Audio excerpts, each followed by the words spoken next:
గ్రహాలు కాలానుగుణంగా ఒక రాశి నుంచి మరో రాశిలోకి ప్రవేశించినప్పుడు శుభయోగాలు, అశుభయోగాలు ఏర్పడతాయి.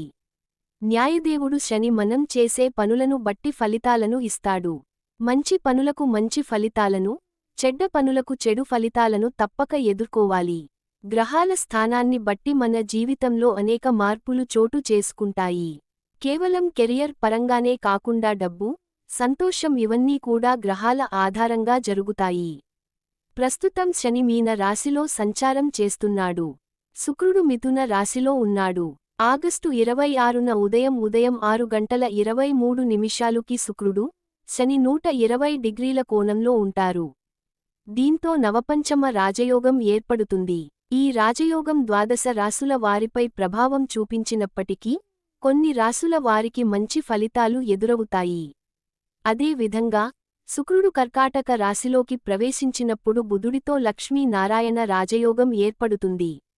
నవ పంచమ రాజయోగంతో ఈ రాశులకు బోలెడు లాభాలు. 1.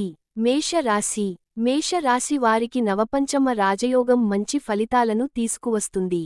ఈ సమయంలో ఈ రాశి వారు కుటుంబ సభ్యులతో ఏదైనా ట్రిప్ వెళ్తారు. వ్యాపారులకు ఈ సమయం కలిసి వస్తుంది. కొత్త కాంట్రాక్టులు వారి చేతికి అందుతాయి. వ్యాపారులకు ఆర్థికపరంగా బాగా కలిసివస్తుంది. కొత్త వ్యక్తులను కలిసి వ్యాపారాన్ని మరింత విస్తరిస్తారు.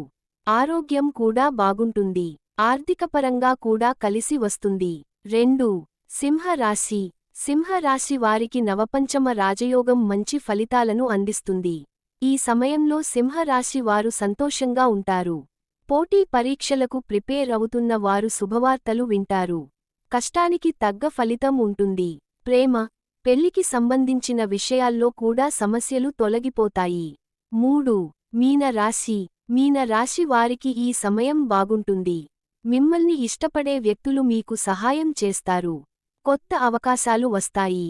విజయాలను అందుకుంటారు. కొత్త విషయాలను నేర్చుకుంటారు. ఉద్యోగస్తులకు ఇది మంచి సమయం. విదేశీ ప్రయాణాలు చేస్తారు. గమనిక: ఈ కథనంలో మీకు అందించిన సమాచారం, సూచనలు పూర్తిగా నిజమైనది, ఖచ్చితమైనది అని మేము చెప్పలేము. నిపుణుల సూచనల ప్రకారమే మేము ఈ సమాచారాన్ని అందిస్తున్నాం. వీటిని పాటించే ముందు ఖచ్చితంగా సంబంధిత రంగంలోని నిపుణుల సలహా తీసుకోవడం మంచిది.